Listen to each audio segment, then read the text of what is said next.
बसमध्ये. जळगाववरून रात्री 12 वाजता निघालो. ट्रेनने अकोल्याला आलो.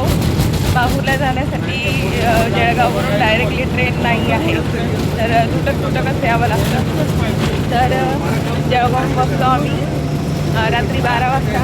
12 ते सकाळी 4ला अकोल्याला बसलो. अकोल्यावरून सकाळी 6 ट्रेन होती. 6ला बसलो तर वाशिमला उतरलो.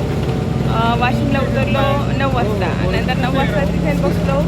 मग बसमध्ये पुसदला. आता माहूर गाडीमध्ये बसतोय. आता माहूरला जाणार. माहूरला रूम करणार, फ्रेश होणार, त्याच्यानंतर दर्शन करणार. दर्शन केल्यानंतर मग परत रिटर्न हाच प्रवास. थँक्यू. यश.